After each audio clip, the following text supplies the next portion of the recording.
The Merkava Mk.3 is currently the most widely used tank in the Israeli arsenal. Compared to the Mark II, it featured a new engine as well as a brand new domestically produced main gun. In War Thunder, the Merkava is a reward for the ongoing strategist event, and to get this tank, it's going to be one hell of a grind. So is it worth your time? Alright lads, today I'm going to be talking about the performance, weapons and playstyle of the Merkava Mk.3.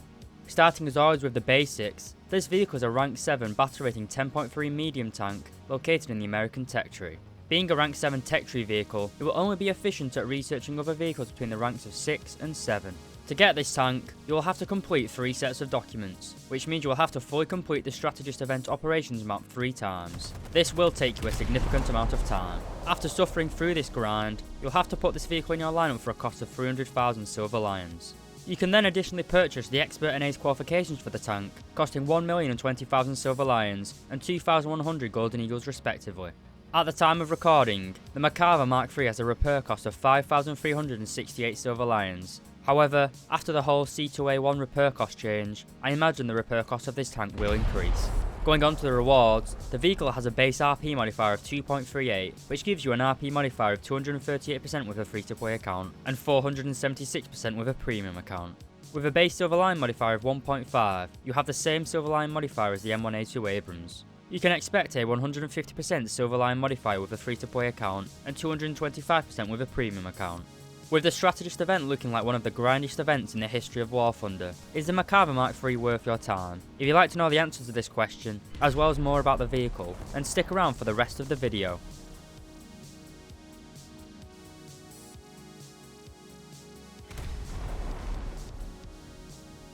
Okay, so starting with the engine and performance, and we can see that the Merkava is powered by an engine producing 1,200 horsepower. Combined with the vehicle's weight of 65 tons, this engine gives the vehicle a power to weight ratio of 18.5 horsepower per ton. While this is pretty good for World War II standards, for Cold War standards, this power to weight ratio is pretty low. Compared to the M1A2's 25 horsepower per ton and the T80U's 27.2 horsepower per ton, you can really see just how much of a power deficit the Merkava has in comparison. Moving on to the transmission, and we can see that the engine propels the Mk.3 up to a top speed of 60 km per hour. This is pretty good, but due to the aforementioned low power to weight ratio, getting up to that top speed is pretty rare. Another somewhat disappointing aspect of this tank is its rather low reverse speed of 10 km per hour, which does make it rather hard to pull back to safety in a shit hits the fan scenario. Okay, so you join me now on a test drive, and the first thing I want to note is that this vehicle does give you the ability to neutral steer, giving you great manoeuvrability in tight urban areas. As you can see, the Merkava is only able to reach a top speed of 42 km per hour on rough terrain, with its top speed of 60 km per hour only being able to be achieved on solid paved ground. Overall, the mobility of the Merkava Mk.3, or should I say, the lack of mobility, is a serious downside of this tank. Compared to other battle rating 10.3 vehicles, you have a serious lack of speed and engine power. Leopards, T80s, Type 90s, and even the Challenger 2s have better mobility than you do.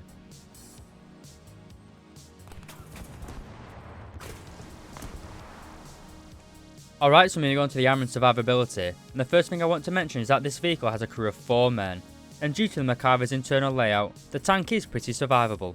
Like the other Merkava variants, you have a frontally mounted engine as well as a frontal fuel tank, which will eat chemical warhead rounds as well as early APF-SDS rounds. You can also see that we have composite armour mounted on the front of the turret, turret sides, and the sides of the hull. This composite armour is very effective at defeating chemical warhead rounds, but it is relatively weak against modern APF-SDS rounds. Alright, so moving on to the armour performance itself, and to test this, we will be using the 3BM42 Mango round as fired by the T80U. Starting as always with the lower frontal plate, you can see that we have around 120mm of thickness. If we go up to the upper frontal plate, and you have the same 120mm as the lower frontal plate, but as we move up the upper frontal plate, that rises to 220mm just underneath the gun. Moving up to the turret, we can see that the top of the turret is pretty much an automatic ricochet. However, the same cannot be said for the lower half of the turret, with the thickest part of the armour being around 805mm, and the thinnest part of the turret is around 250mm thick. Moving to the side of the hull, and the thickest part of the armour is around 110mm thick. Moving up to the turret, and you can see that it is split into 2 halves, with the thickest part of the armour being the lower half at around 300mm thick. The top of the turret is only around 130mm thick. And finally, the rear of the hull provides around 80mm of protection, with the rear of the turret providing around 117mm of protection. Overall, the armor protection of the Merkava Mk.3 is rather weak, especially when pretty much every round being fired at you will be a modern APF SDS round. The extra protection offered by the composite armor will defeat early thin and heat FS rounds, but most 10.3 and 10.7 tanks will cleave straight through you.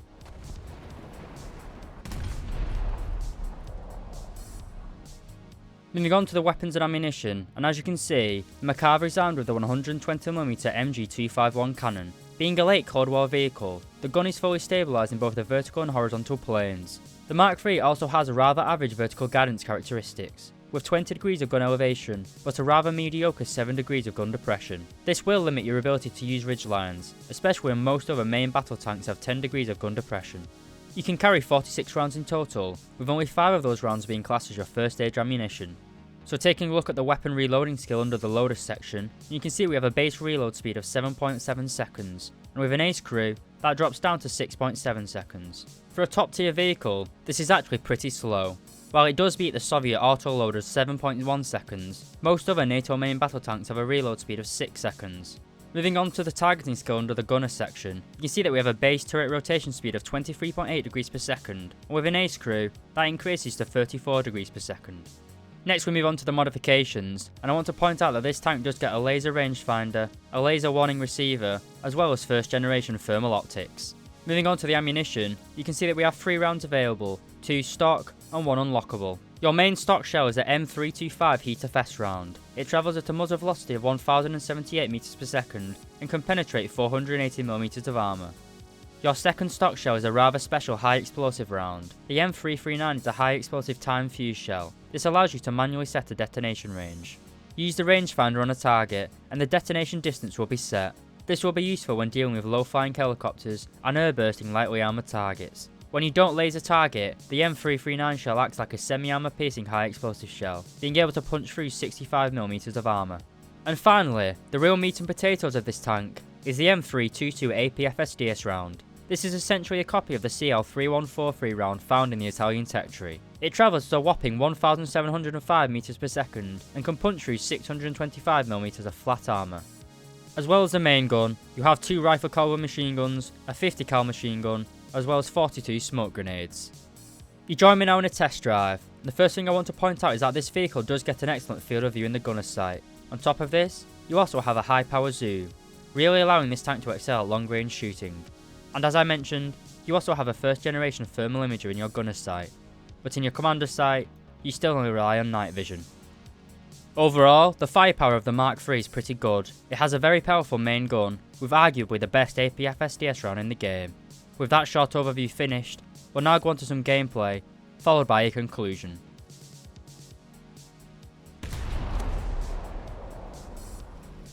Alright, welcome to Poland. I'm going to try and head towards sea, but I think we're going to get absolutely wrecked by the campers. 140. Well, bye bye Mr. Leo A1A1's turret and gun breach. Oh, that was close. We're kind of not the best off here. Well, we got the Leo 2A4. I think we're going to... Our lives are going to be cut pretty short rather soon. Well, that's an Arietta. It's going a lot better than I assumed it would go. Oh, we ricocheted off the 2A4.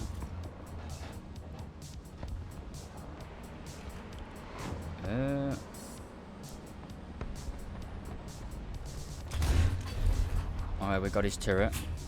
Oh, we got some. Okay, well the Leo's dead at least. Hopefully we can get. Oh, we got that Leo A1A1 again. Oh, he's fucking back.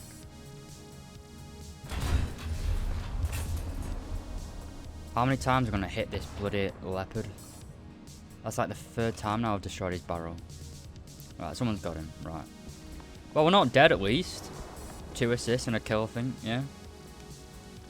And it's not gone, well, it's gone slightly better than I thought it would go, which, you know, I'm British. I'm going to hold that as a positive.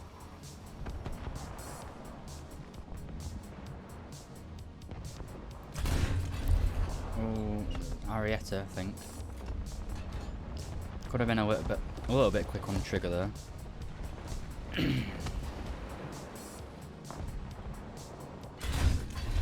Got the Arietta, I think. Don't really want to overextend at the minute.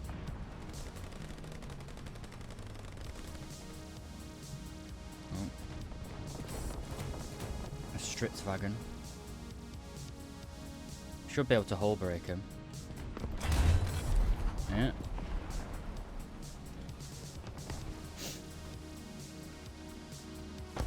Oh, I generally cannot see a thing. Oh, fantastic. Friendly art. Ooh. Okay, we've got the Leo. I saw a flicker of movement. I'm pretty sure there was a CV9. There's a guy there. Oh, I can't get shot.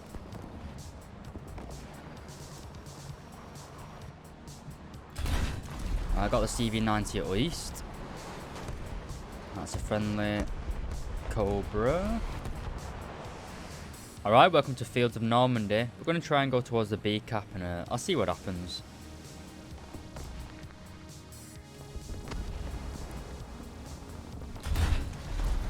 T80B. I'm in the middle of... I don't get how I'm not dead.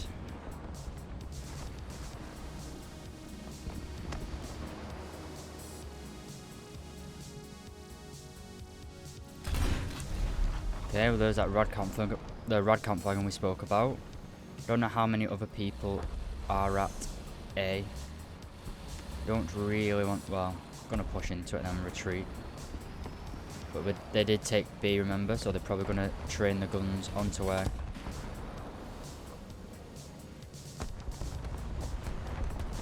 Oh shit.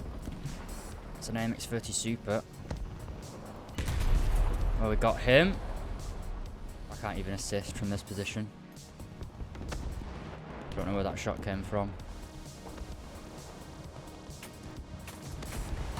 Automatic. Okay, well. 3 kills. Not too bad. Wow. How did that engine not eat that? Wait, how did it... What?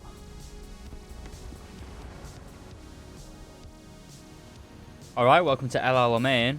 We're gonna go towards, like, up here-ish. See what we can do.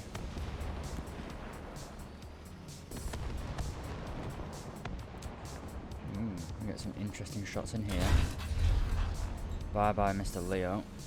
I'm a bit worried about people coming from that way. In fact, I'm very worried about people coming that way.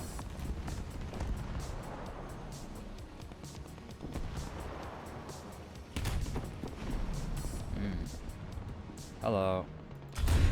Goodbye.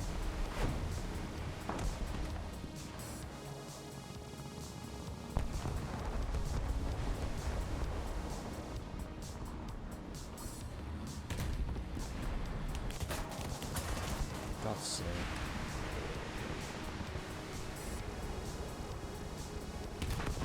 Ooh, hello.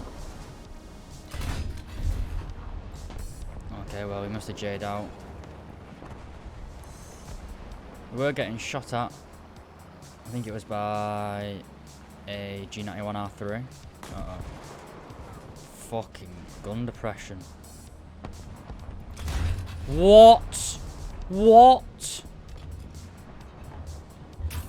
What a fucking joke. That round went straight through his bloody turret.